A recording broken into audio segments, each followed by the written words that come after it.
The first time I truly understood the math of my family, I was 9. It was a simple equation: Cameron plus achievement equals praise. Me plus achievement equals a raised eyebrow and a "that's nice, honey, now don't get crumbs on the sofa." My brother Cameron was 4 years older, carved from marble and destined for greatness. He got a B plus? He's just exploring his creative side. I got an A? Well, that's expected, isn't it? He was the golden child, the sun around which my parents, Margaret and Richard, orbited. I was the black sheep, the weird, intense little planet in the far, dark reaches of their solar system. I read books instead of playing field hockey. I painted my nails with whiteout. I asked too many questions. The drama wasn't loud. It was a slow, suffocating thing. It was the way my dad would clap Cam on the back after a mediocre lacrosse game and then barely glance up when I showed him a story I'd written. It was the way my mom would pack Cam's lunch with a loving note and forget to pack mine at all. They didn't hate me. They just forgot to see me. Cameron was the family project, and I was the background noise.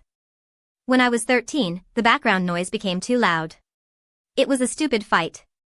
Cameron had borrowed money I'd saved from babysitting for months to buy a new video game. When I confronted him, he laughed. My parents' response was the final equation. Cameron has a lot of pressure on him, my mom said, her voice tired. Can't you just let him have this one thing? Something in me snapped. It wasn't about the money. It was about a lifetime of being the one who had to let him have everything. I screamed. I told them the truth, that they had one child and I was just a ghost in their house. My father's face, usually placid, hardened. If this is how you're going to behave, if you're going to make everyone so miserable, then maybe you'd be happier somewhere else. It wasn't an invitation. It was an edict. And in the stubborn, wounded heart of a 13-year-old, I called their bluff. I packed a bag. I walked out. And they never came after me. For a few weeks, I crashed with friends, cycling through couches until those ran out. Then, I ended up at a group home. It was terrifying, but it was also quiet. For the first time, the only drama was my own. I wasn't competing for scraps of attention. I was just surviving. I finished high school by the skin of my teeth, working graveyard shifts at a 24-hour diner. I was invisible there, too, but it paid. That's where I met him. Leo. He was a line cook, 10 years older, with tired eyes and a quiet laugh. He'd save me the broken hash browns and we'd talk about books during the 3 a.m. lull. He was kind in a way I didn't trust at first. Kindness, in my experience, was a currency with a high interest rate. But Leo's kindness was different. It just was. He taught me how to change a tire, helped me study for my GED, and never once made me feel like a charity case. He was my unlikely romance, built on cold coffee and shared silence in a greasy spoon. Leo believed I could be more than a waitress. "You're always scribbling in that notebook," he said one night. "What is it?" I showed him a messy, overdramatic short story about a girl who runs away to the moon. He read it right there, under the flickering fluorescent lights. "This is good," he said, and for the first time, I believed it. I started taking community college classes online, then transferred to a state school. Leo moved in with me, into a tiny studio apartment that smelled like his garlic and oil-scented clothes. While he worked, I wrote. I wrote about the diner, about the group home, about the family I'd lost. I wrote a novel. Then another. The second one, a gritty but hopeful story about found family, got picked up by a small publisher. It did well. Really well. Then it did better. It hit a list. Then another list. Suddenly, the girl who was invisible was being interviewed and photographed. The article in a major magazine was the catalyst. It was a profile on debut authors, and my picture, a professional shot taken in a bookstore, was front and center. The writer dug a little into my past, painting a poignant picture of a self-made success story. They didn't use my family's name, but they mentioned I'd been estranged since I was 13. It was enough. The email came 3 days later. It was from my mother. "Honey, we saw the article. We are so proud of you. We always knew you had it in you. We'd love to see you. We miss you.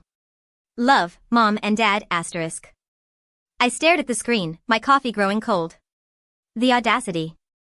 The rewriting of history. We always knew, the lie was so smooth, so complete, it almost made me dizzy. Then came Cameron's Facebook message. It was longer, more effusive. He talked about how inspired he was, how he'd always looked up to his brilliant little sister. He mentioned he was in a bit of a career transition and was thinking of moving to the city. He wondered if I might have any connections in the publishing world he could tap into. That's when the real drama began. They didn't want me. They wanted the success. They wanted the shiny thing I had become. I didn't respond. So they escalated. My dad showed up at a book signing. I was signing copies, my hand cramping, when I looked up and saw him in the line. He looked older, smaller. The authority had leached out of him. "Sweetie," he said, his voice cracking. I felt a familiar, childish urge to please him. To make him proud. But beside me, Leo's hand found mine under the table. He gave it a gentle squeeze. "Hello, Richard," I said, my voice steady. "Who should I make this out to?" His face fell. "Don't be like that. We're family." "You made it very clear I wasn't," I said. A woman behind him cleared her throat impatiently. "Please, just tell me the name for the inscription." He floundered, mumbled his own name, and took the book I signed. He stood there for a moment, holding it like a live grenade, before slinking away. Leo squeezed my hand again. "You okay?" he whispered. I nodded, and my smile was real. My mother tried a different tactic. She sent letters, long, rambling ones full of guilt and half-truths. She wrote about how hard it was for them, how Cameron had struggled, how they'd made mistakes. "We were young," she wrote. "We did the best we could." I didn't write back. But I kept the letters in a shoebox under my bed. Not out of sentimentality, but as a reminder. The most surreal moment came 6 months later. I was at a fancy publisher's party, a glass of champagne in my hand, feeling wildly out of place in a dress Leo had helped me pick out. And who did I see across the room, schmoozing with an editor? Cameron. He was wearing a cheap suit and a desperate smile. He spotted me, and his face lit up with a predatory gleam I'd never seen before. He made a beeline for me. "Hey, little sis. Great party, huh?" He leaned in, trying to affect a casual intimacy. "Listen, I was just talking to Janet over there from Horizon House. She said they're looking for new voices. I was thinking, maybe we could collaborate on something? A family memoir kind of thing? Our story would be huge." I just looked at him. The golden boy, now asking for a handout from the black sheep. The years of neglect, the abandonment, the silence, it all crystallized in that moment into something hard and clear. "You want to write about our family?" I asked, my voice calm. "Exactly. The drama, the reconciliation, the whole thing. It's a great story." I took a slow sip of my champagne. "Cameron," I said, "our family's story ended when I was 13. I've been writing a different one since then. A better one. And you're not in it." His smile faltered. For a second, he looked like the brother who used to steal my money. Then the mask was back, and he was just a stranger in a cheap suit. I walked away, back to Leo, who was by the hors d'oeuvres table, looking bewildered by the tiny quiches. He saw my face and didn't ask any questions. He just handed me a miniature crab cake and said, "These are aggressively small." I laughed. It was the easiest, most real laugh of the night. They still try, sometimes. A Christmas card here, a LinkedIn request there. But the drama is theirs now, not mine. I built my life from nothing, brick by brick, with Leo quietly mortaring them together. I am the black sheep who learned to be her own shepherd, and I found a flock of my own. And that, I've learned, is the only family that really counts.